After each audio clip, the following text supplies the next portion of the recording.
Today on the Morning Edition, homes are gone, some having simply floated away, others damaged, tipped over. The damage from Halong is, simply put, widespread. We'll take a look at the wide-ranging impacts. Plus, dive into recovery and assistance efforts, even those here locally that you can get involved with or lend a hand. We'll bring you all those details. Then later, three sisters reunite for one's 100th birthday. Their ages, 93, 100, and 107, bringing their combined ages to an even 300. We'll take a look at the special occasion as the Morning Edition starts now. I bet those ladies have a lot of fun, Aaron. They look like the modern-day Golden Girls. And one of them has a connection to Alaska, too, so we'll find out about that a little bit later. Yeah, we are waking up this morning. We've got some breezy conditions across South Central. We are expected to see some of those winds increasing throughout the day, where we could see some gusts as high as about 30 to 40 miles per hour across portions of South Central. We're currently sitting at 41 degrees here in Anchorage. We are expected to see some possible sunshine breaks to start off your Wednesday morning, but those clouds do thicken up, and we will see the return to some rain throughout the evening hours and into our Thursday. Now, as far as those temperatures this morning, we do have a few locations where we are sitting near freezing, where you're possibly dealing with some frost. That's out towards parts of the Parks Highway as you head from Talkeetna out towards Trapper Creek, even through portions of the Copper River Basin. But as far as most of South Central, we are waking up with those temperatures in the upper 30s and the lower 40s. We are expected to see some rain building in through the evening hours. Of course, the first half of the day may provide the opportunity for some passing showers, but largely expecting the best chance of rain to arrive this evening and carry on into our Thursday. Rain's already building into southwest Alaska. We've got some gusty conditions to be expected for areas through southwest as well as the Alaska Peninsula. This is where we could favor some winds up to about 45 miles per hour throughout the remainder of your Wednesday. So rain showers steadily increase later this evening across South Central. We're going to see temperatures warming into the mid to upper 40s later this afternoon. And then that rain sets in, and it's going to be very heavy rain expected out towards coastal regions of South Central through our Wednesday night into Thursday. This is where we could see some localized areas picking up nearly 3 inches of rainfall as you head through western Prince William Sound, while inland areas of South Central see upwards of 1/4 to 1/2 inch of rainfall through the rest of our Wednesday evening on through Friday morning. And then we're going to be watching some cooler weather building into South Central. I'll have more on that, as well as that storm motion we're seeing out towards southwest Alaska coming up in my full forecast. We're in the higher portion of this village, and then it reached all the way up to that boardwalk line. Survivors sharing their stories. And I was walking in the water to my chest, actually. I was actually pulling the boat. Following the deadly storm that tore through western Alaska. The homes that are down there are unlivable now. And a nationwide response. It's catastrophic in Kipnuk. Let's not paint any other picture. It's catastrophic. To rescue those stuck. We had to walk, and every time we'd fall, we'd swim for a bit, but we would control each other. He was my anchor. Powerful new images show the moment Typhoon Halong slammed into western Alaska. In Kipnuk, houses stand half submerged, floors buckled by floodwater, and debris stretched as far as the eye can see. Halong has impacted a large number of Alaskans. Alaska state troopers have identified the woman found dead as 67-year-old Ella Mae Kashatok. 2 remain missing. At last check, the Alaska Division of Homeland Security and Emergency Management reports 49 towns and villages have been impacted, along with 1,800 residents who've needed sheltering. The Alaska Department of Transportation says all runways across the western coast region are now open following repairs from Typhoon Halong. The Kipnuk Airport has reopened after crews finished repair work earlier Tuesday. Some airport lighting is still being restored, but maintenance and operations teams continue working to repair storm-damaged infrastructure. Now, many of the worst-hit communities are still coming back online, so communication and even weather data are difficult to get. But I want to show you this map with some of the totals that we've seen. Kipnuk was one of the hardest-hit areas. You can see nearly 10 feet. And then over there in Kotzebue, you can see crested at over 4 feet. And right here in an area between Nelson Island and Kipnuk, the water reached close to 11 feet. Lauren Maxwell spoke with several people today, several people who live there, sharing stories of survival from a village called Night Mute. A lot of mess right here that washed all the way up. We're in the higher portion of this village, and then it reached all the way up to that boardwalk line. For people in the village of Night Mute, the devastation is all around. Charles Post says his village is full of flooded homes people can't or won't go back to. And people who are still scared of what happened are not going back yet, and some that were evacuated, I believe they're still there hanging out, and they have no plans or what they're going to do next. Jay Dahl Jr. left Night Mute for the neighboring village of Tuksuk Bay. Since my parents' house was pretty full and I didn't have a place to stay. The night of the storm, he used the light on his cell phone to navigate the water and rescue families from their flooded homes. And I was walking in the water the whole time up to my chest, actually. And it was pretty bad, so yeah. Pretty bad describes what's left, but not just here. Many Night Mute families have homes in a fish camp several hours away. It's where Noah Agnes and Eleanor Matthias were when the storm hit, and they left for higher ground. How we started walking was he held my arm and I held his arm, and both of us locked our arms together. They climbed through howling winds and deep water. And as soon as I turned around to see how our fish camp looked like more than half of the house was already gone. Clinging to each other as they went. Like every time I'd fall, he'd fall along with me. And every time he'd fall, I'd fall with him. But we never let go of each other during that whole time. Eventually, they were able to reach a four-wheeler and drive to safety. But when they returned to Night Mute, they found their home had been destroyed. The only positive, their 6 children who were inside managed to safely evacuate.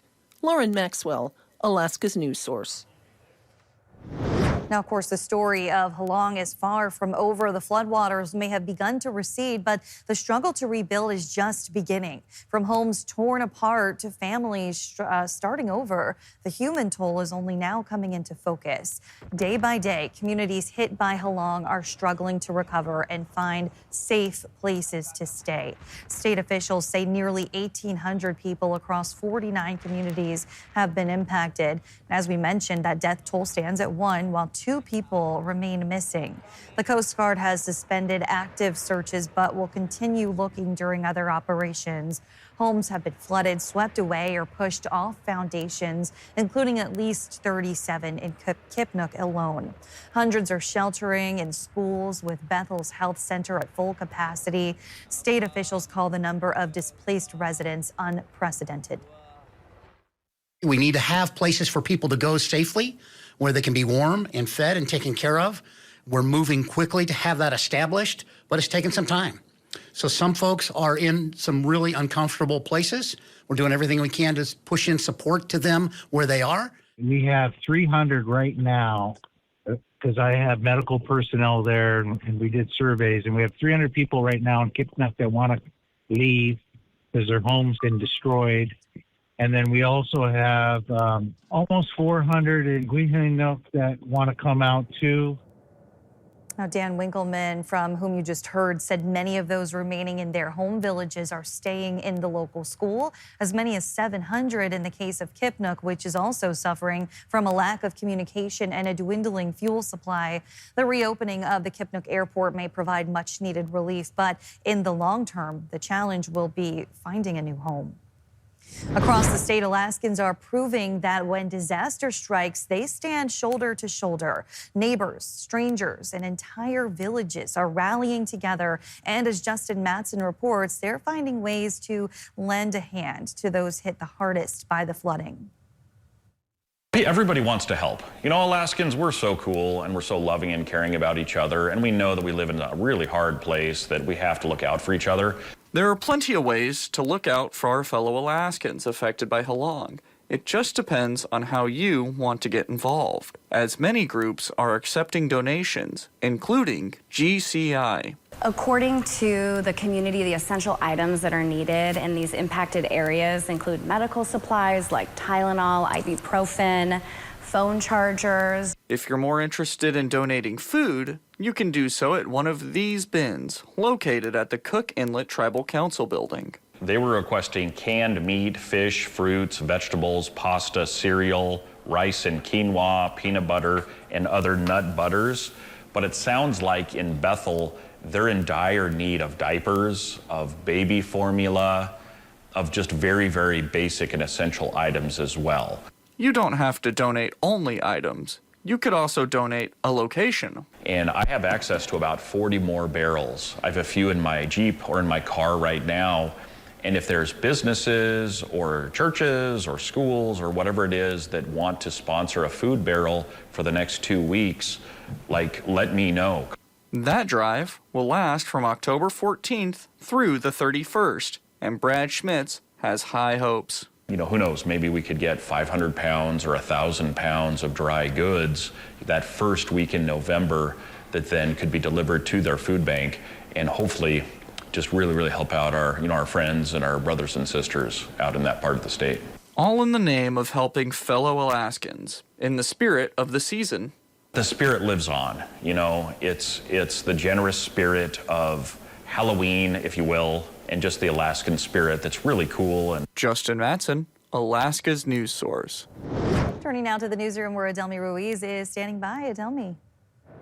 Kristen, the state says no criminal charges will be filed against a former Juneau police officer seen on this video throwing a man to the ground during an arrest this summer. The Office of Special Prosecutions reviewed body cam and witness video and found insufficient evidence to charge Officer Brandon LeBlanc. The man in that video was severely injured and had to be medevaced to Anchorage. Learn what investigators concluded and see the full video and report on our website. And the Anchorage police say the driver in a deadly June pedestrian crash has been charged. 39-year-old Mohammed Hajir is accused of using a screen device when he struck 79-year-old Gladys Graff near Benson Boulevard and C Street. Graff later died at the hospital. A grand jury indicted Hajir on charges of criminally negligent homicide and using an electronic device while driving, causing death. Kristen? All right, thanks, Adelmi. Still ahead today on the Morning Edition, Palmer's new mayor was sworn in on Monday, welcoming former Mayor Jim Cooper back into the seat. What he had to say and what his next steps are, right after this. Watching rain building back in across South Central later this evening. We've also got some gusty conditions across the southern coastline. I'll have more on that. Our first potential freeze across South Central. I'll have those details coming up, but first at sunrise, 8:43 in Anchorage, 7:34 in June. Welcome back on this Wednesday morning. Aaron, what is Western Alaska dealing with right now? We're really just holding on to some gusty conditions as well as some additional rain showers building into southwest Alaska. Not expecting any significant conditions, but any rain as well as winds that are building into areas of southwest Alaska could blow around some of that debris and lead to some minor water level increases, but we're not expected to see any significant impacts from this storm system. But we are going to see some cooler weather by week's end, spreading across the state with a possible first freeze in Anchorage as we welcome in the weekend, which is shaping up to be the second latest first freeze on record. There's our area of low pressure building into the eastern Aleutians. You can see the rain shield already building into southwest Alaska, coastal regions of South Central. That will stay with us through the day with that rain set to increase across South Central through the evening hours, overnight on into our Thursday. Now, so far this morning, this is wind gust over the last hour. Here in Anchorage, we've seen gusts up to 20 miles per hour.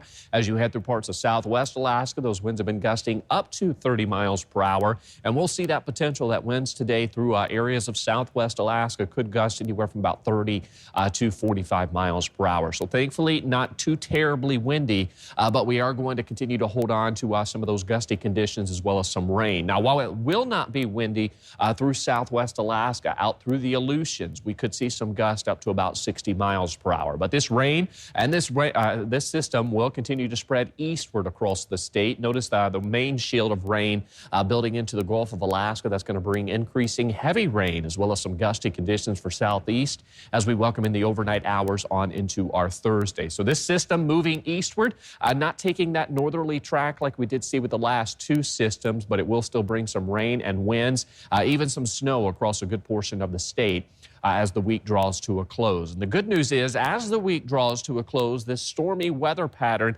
kind of begins to die down, and we'll tap into some cooler conditions across the state. So windy weather expected out towards southwest Alaska. That will kind of taper off into the evening. We'll also favor some breezy conditions across south central today, where some of the strongest winds will be through the valley, where we could see some gusts up to 40 miles per hour. And of course, as that system builds into southeast, as we welcome in our Wednesday night and Thursday, we'll also see some increasing winds. And then another storm building in from the northern Pacific Ocean. This one will take more aim on southeast as we welcome in the close of this week. So we'll be watching for additional rain and winds. Temperatures today across south central expected to warm into the mid-40s. You can see that rain steadily increasing towards the evening hours. We'll see that better return to rain overnight on into our Thursday. So be prepared for those wetter conditions to arrive. As far as that 7-day forecast, you can see that chance for some rain stays with us through the close of the week.